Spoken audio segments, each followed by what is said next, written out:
People want to hear about themselves. Human nature, right? We're all a bunch of self-absorbed gremlins trying to pass off as empaths. Ooh, trendy word right now. Everyone's trying to be an empath. And you see this stuff in astrology. You see it in personality tests like the Myers-Briggs, or even Spotify Wrapped. Spotify Wrapped is a personality trait now, huh? Why is this the most interesting and engaging topic of modern social discourse? Why is this? It's all about validating through others how you want to be seen. And that's fine, right? Who wouldn't want to confirm their beliefs that they're cool? It feels good. It's fun. But what about when it's not? What if you just don't agree with opinions? It sucks. It's frustrating. What if you just don't agree with the way that other people see you? What if they're wrong and you're just misunderstood? What if you fall asleep listening to Certified Lover Boy on release night and then your phone auto loops the whole album for 9 hours because you were tired that day and you slept for 9 hours, and then you wake up to Drake being one of your top listened to artists for Spotify Wrapped that year, because it looped 9 hours, and then like your friends don't trust you with the aux anymore because your top song was Girls Like Girls, and it was just like not, and like, I don't know, man, these are just hypotheticals of things that would otherwise make you feel misunderstood, out of your control. Because who can really control what they like, right? Where does taste come from? Anyways, these are the top 5 biggest styles of 2022 from what we know now. And chances are you might be one of the 5 because these are pretty popular styles right now. Hell, you might even take a liking to the styles after seeing this video, and that's totally fine, right? You may or may not agree with what I have to say. Got a lot of jokes planned. It might hurt your feelings or whatever. Hey man, just go ahead and lose some friends and find some peace. How about that? Better yet, how about you take that stupid empty-ass tote bag that you take to places that don't even need a tote bag? Like, why are you bringing external storage to a restaurant, huh? Damn, we're already getting started. Anyways, it is best to eat the food while it is hot. So we are going to get started with the first style we got here. This guy, I don't know what it's called yet. Nobody has coined a term, so I'm going to make one. I'm calling it Hypebeast 2, and it has a subgenre of it, a little echo fighter of it, called TikTok core, and we're about to get into the differences right now. So let's get into Hypebeast 2. Why did I pick this name, huh? Well, if you really think about it, you might not be able to see it instantly. It's actually the old Hypebeast archetype, lathered in Bengay and cold brew. I feel like the transition's very akin to like in the mid-2000s when you saw a shift in graphic design from logos that were very color-saturated, dynamic, and fun to a more oversimplified, boring, and brutally neutral, mature in quotes, evolutions of each other. So now that you see the logo comparison, I'm gonna make a switch right here. Bam, vibe check right here. You see this? I'm gonna go back and forth, bam. And I feel like this is kind of the same thing that's happening with Hypebeast culture. It's the same ideology masked with a more modern, digestible approach. And now that you kind of understand where the name's coined from, you can see how it's kind of just the big budget sequel. And I mean big budget literally. Like, I remember when we were bugging over supreme shipping costs, and now we're talking about sold out triple-digit $ crew necks, regular crew necks, regular crew neck. Now that you understand the concept of the name, I want to paint a picture, all right? So actually, you know what?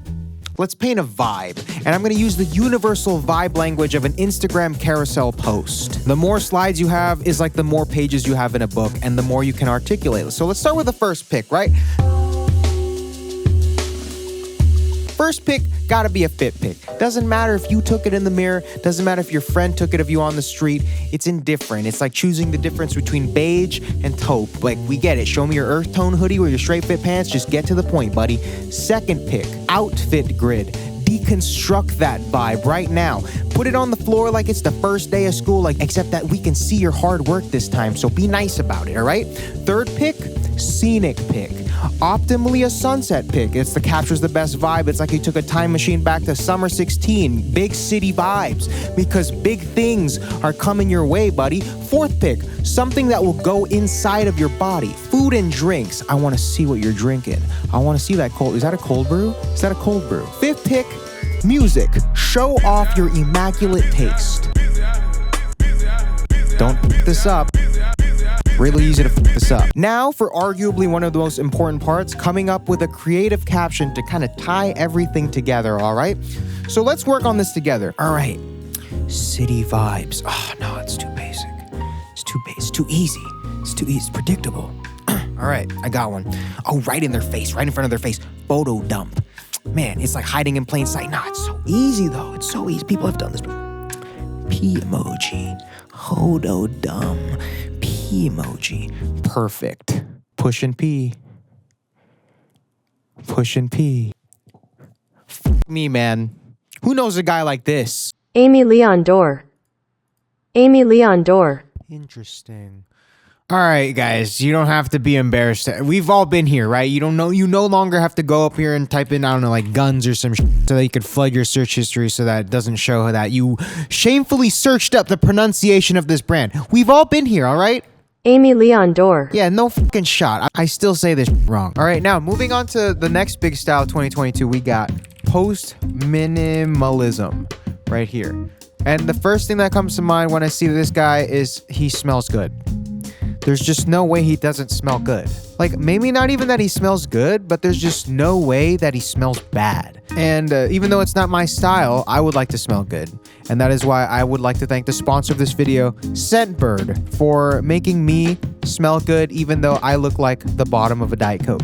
Like, come on. Like, this just makes a lot of sense. Scentbird is a monthly subscription service where you can sample hundreds of these cool designer fragrances without having to commit to an entire bottle. Like here, we got this Prada one that seems pretty cool. I want to try it out, but I don't really want to commit to this $105 price tag and smell like the same thing every damn day. But when you get your order, it'll come in this cool vial that's good for 120 sprays. Let's just break down these numbers. 120 sprays, maybe like 2 sprays a day. That's 60 days per vial. It's easy math. These are the 3 that I've been cycling through lately. Abercrombie and Fitch's Fierce Reserve right here. It's so masculine. I feel like I just smell like the Tinder swindler on this, you know? Like I'm about to fly someone out and make them pay for their date and their flight. This one's Continuum, 12 o'clock GMT by Toomey. I know it's weird, like, who lives in GMT? But this one's sweet. It smells like vanilla, and it got suede on it.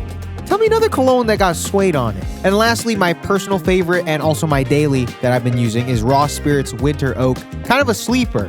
Like I didn't really expect much, but it's like super unique and distinct. Like you'd be able to smell me in a room full of Chanel Blue and Dior Sauvage. Basic ass, but everyone's different. So if you kind of want to figure yourself out, they have a quiz over here and it'll ask you questions on your personality and what am I kidding?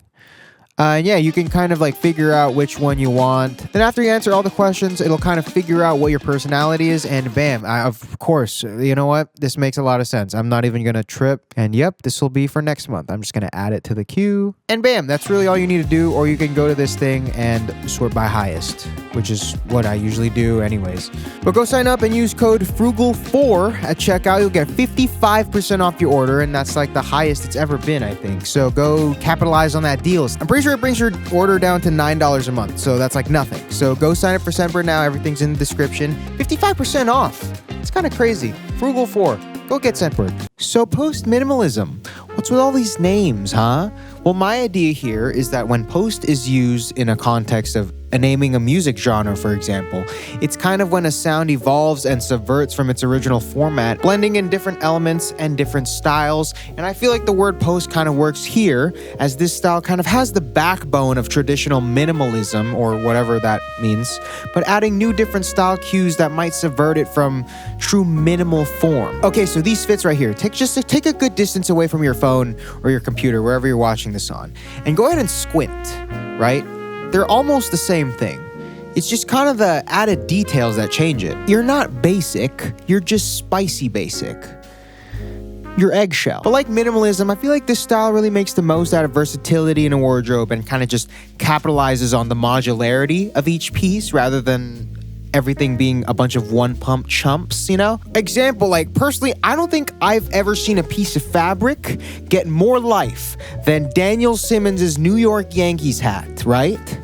That thing has more miles than the Google Maps car. Now, this look is very similar to Hypebeast 2, but I feel like the origins and piece pairings are different. Think of it like this little slider I made right here. So minimalism's the core, And then the inspo kind of drives the silhouette. But I like this style, you know? It's very clean, aesthetically pleasing, elegant, soft. You know, there's something sensitive about a guy in some post-minimalism. Just something endearing and warm. Like, hypebeast two people out here debating which Drake era was the best, but I feel like some guy in post-minimalism got some, like, overdue library books or something, you know? Also, just something about this chair.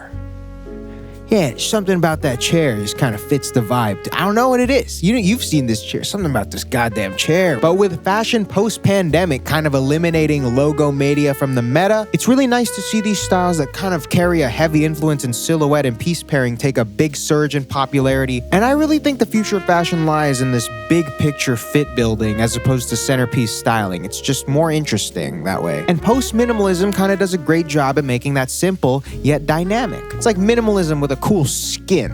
Also, ladies, if you find a man that has an IG feed that's as consistent and uniform as this, you better be careful. He cares about himself more than you. That being said, the cool smell in the hoodie that you stole from him after spending a night with him is eucalyptus. Just giving you that, all right? On the topic of ladies, I want to talk about a special type of queen right here. Ah, yes, the ossification of thrifting. If thrifting is Reddit, Depop is Twitter. There's just something chic about buying someone's mom's used pants for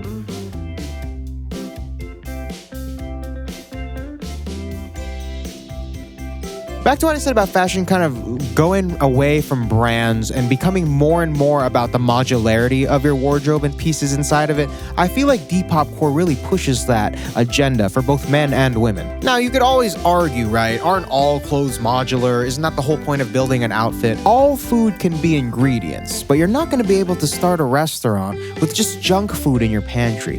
You know what I'm saying? Junk food's technically food too. It's the same way you won't be able to run a sustainable, versatile wardrobe with a bunch of fast fashion trend-reliant pieces. That being said, my friend is selling this 100% Egyptian cotton top she got handmade in a street market in Morocco in a vibrant natural fuchsia with an organic body slim cut. Perfect for any casual day, but also could be styled up to fit any fashion week fit. The piece in question.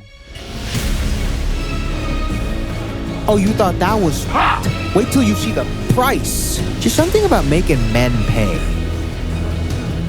Anyways, on the topic of making men pay, Gorpcore, kind of the king of the functional use argument when it comes to any style, really. I just did a whole vid on this, so I'm not going to get into it too deep. You can go watch that if you want, so I'm just going to speed run it. All right. Gore-Tex, windbreaker, vibrant colors, down jacket, fleece, vest, cargos, rock climbing, Subaru, hiking, trail mix, Patagonia, thermals, layering, Arcturus, Carabiners, free solo, utility, nature, rain, the North Face, waterproof. Wow, no way. Your hydrophobic Gore-Tex shell jacket repels water? Who would have thought, man? Who would have thought? Also, I keep them fucking thing on me, man. What do you think these pockets are for? Anyways, this is big right now because of the emphasis on organic, low-effort styling, and boy, do people flock to that. Sure, there are people that truly associate with the style and make use of the full functionality of each piece. But if your biggest trek is from the parking lot to the door, it's fine. You're also loved. It's a really cool style, who cares? It's also Tech Wears Luigi. That, I don't know, that just makes so much sense in my head. Oh, actually, this is the alignment graph. Just the political compass of these vibes right here. I don't know, I just made this up in like 5 minutes, so you can debate in the comments. Now, on the topic of functionality, and rather lack of it, we're gonna move on to my favorite style that's finally making its way and materializing into mainstream fashion media, and that is Art Wave. I don't think I need to explain this one.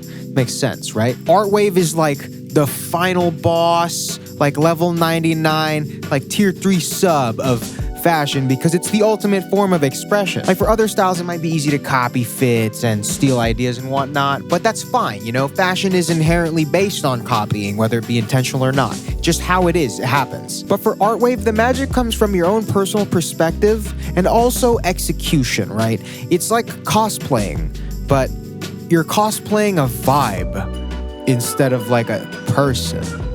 Does that make any sense? Just rather than leaning into a certain rubric of a look or style, Artwave is really just dependent on what you're feeling and how you want to express those emotions through fashion. It's just fashion. It's just raw dog fashion. But taking the principles of art and performing through the medium of fashion, I feel like is the ultimate form of it. It's like when a musician gets good enough to improvise a whole song, or like when an athlete gets to the top 0.001% of competition that they kind of push the metagame with how they compete. Of course, Artwave doesn't necessarily have to come entirely from scratch. I feel like artistic interpretations of other creative mediums outside of clothes kind of fall into this category as well. An example I like to use is like Wisdom's interpretations of characters from shows. It's not the same as copying the outfits one-to-one, as the fits he's making aren't congruent to the ones in the shows, but rather a sartorial remix through the lens of Wisdom himself. It's hard to be achieved through external inspo. I feel like this really comes from one's unique perspective, but also I'm putting a big emphasis on execution. This matters a lot here. We all love finding things that speak for us and associating with them because it just makes us feel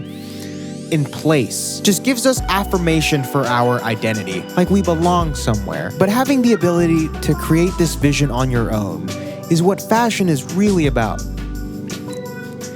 And that's why I love Scentbird.com, because they have over 1,000 scents on that website that I could choose from every month until I can find the scent that truly expresses me.